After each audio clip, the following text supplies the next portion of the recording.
Big Sasu. What's up, musaza? Meze bite musaza? Ese mani ko wabuze bimeze bite? Yewe narabuze urugo rurananira. Uziko wa mugore yazanye ibintu bya ndenge na biso. Nanye mitamubwira abagore sha. Vayo tayari mitanirukana. Amva umusasha ibibazo by'abagore so bifite wenyine kabisa. N'abagabo benshi njya numva bitatse ibibazo by'abagore. Ariko mani mugomba kuba strong mani. Ahubwo nje nshaka kuzamushira umuntu mucunga.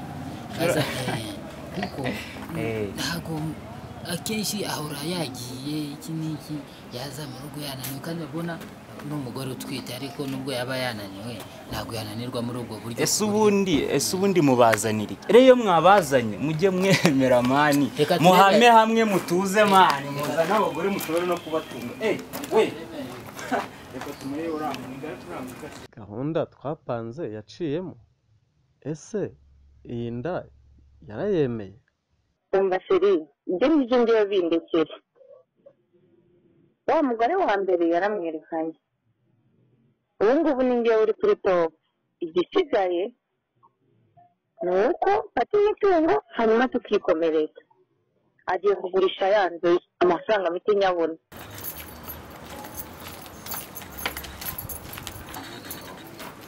Sasu mwashimwe ndakubura. Nagushakaga cyane pe. Ndahari tunanje nk'umusaza wa quartier. Nasengutanu hose mushaka. Takaswe. Nose azengurutse hano hose ushaka. Ubwo se ni igitwa mushakiraga cike cya hatari. Amazo yana ya gatatu. Ku buryo numva wanahumagiye umunsi.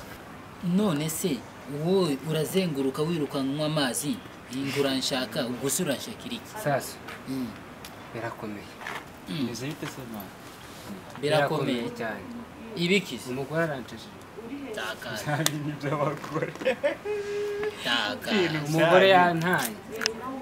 Yagutaye. Yantaye. Kuko utegereza ko umugore agutaye. Nkaba ari umutase ndi umuntu umugabo.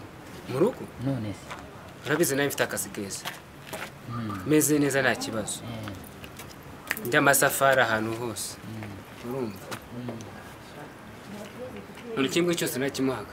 Ariko ubu ngubu akazi kararangiye ndakubitwa nikubita hasi. Umugore waho kwicwa n'inzara. Uriya mugore waraga kubitwa n'ingube idafite amazi. Hoya nanone byo gukubitwa n'inkuba nanone wapi. Ntago nabimwifuriza. Kuko umugore wanjye ndamukunda. Reka mbabwire rero. Urabona inshuti zimwe na zimwe zimeze nk'igicucucucu kuko uzibona iyo izuba ryaka. Ariko iyo rizimye zose urazibura. Noneho reka nkwereke rero nshuti yanjye. Wowe icyo ugomba gukora kora nkaho ejo adahari kandi uhige nkaho uzabaho iteka ryose. Guhangana n'abakobwa cyangwa abagore ni umukino utazigera utsinda. Nimba umugore wawe yagiye rero mureka agende kandi mukunda. Bishoboka gute se? Umukunda gute yagiye ubwo yewe akunda abandi nyine. Nyumvira mani Ibintu byose binabavuga. Hako nubundi ngiye ibyo avuga. Namureka gede. wowe korera imbere. Oya. Ese ubundi niba abagore babananiye mwabaretse. Mwaretse mukiberaho mwatwe mani. Dore uwanje ngewe wa mbere. Suzi ko mfite babiri. Uwanje yarashatse kuzana bya ndenge na biso ndenge nini. Ndambwira kandengura hirya. Ndamurenza. Murenze remba. Wa kabiri nawe. Wa kabiri ndikubona wenda ariko ndikumukeka. Wasanga niriya ndafite atari yanjye nubwo nayemeye kubera amaboko. None amaherezo wowe bazaba yaje. Amaherezo n'ubundi nubwo bavuga ngo ni mu nzu ariko iwanje ntabwo ari mu nzu. Amaherezo ni hanze hirya. Umva basa sha. Ngiye ibintu by'abagore kabisa niyo okay muzajye mubivuga mwenyine kuko ngiye mba numva ari stress gusa. Yaje ntabwo nabishobora ngiye. Abagore barananiranye. Abagore n'abana beza. Bamunaniye bamutesheje umutwe yabuze icyo akora yabuze abagore n'abana beza. Agasubira ngo abagore n'abana wasanga yanagiye agize tugende. Kwa kadakageze.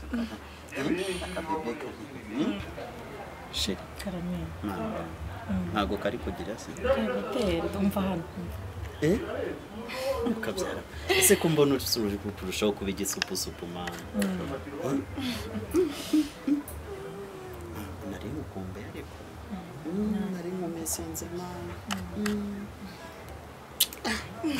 ongera oh my god ariko ziko kukagatera reka kaba kanyumvisha karanze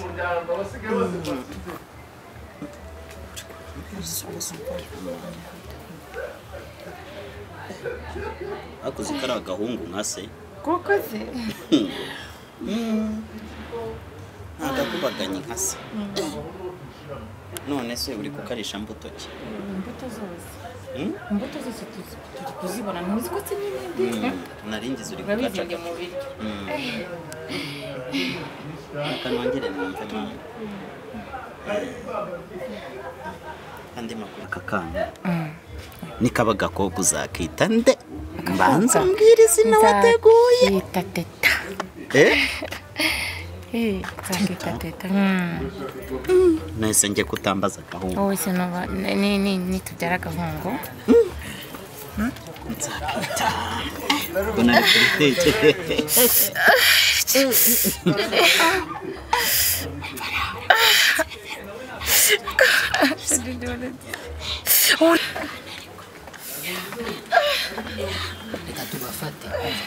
reka tubafate kundi kumva ntabwo bikwiye kandi kumbi ijwi risa n'irya wa mugore wawe ameze nk'umugore wanjye wagira ngo niwe ari reka tubafate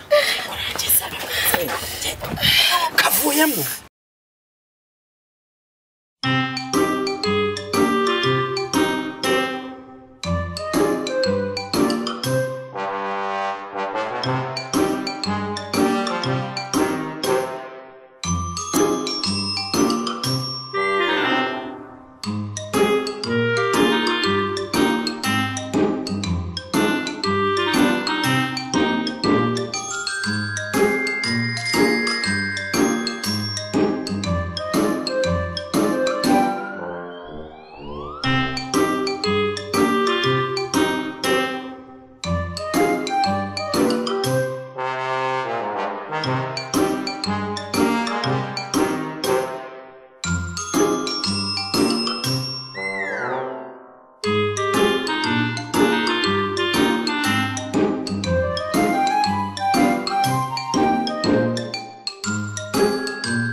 Sister, aya mavuta ni meza.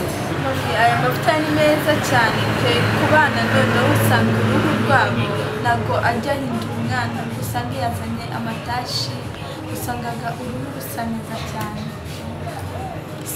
Sante abana banjye barayikunda cyane. Ni meza pe niyo mpamvu abantu uko usubona ko uruhu iyo baruyisize nta kintu aruhinduka niyo mpamvu usanga abana bicaye bari gukoresha. Sawa merci.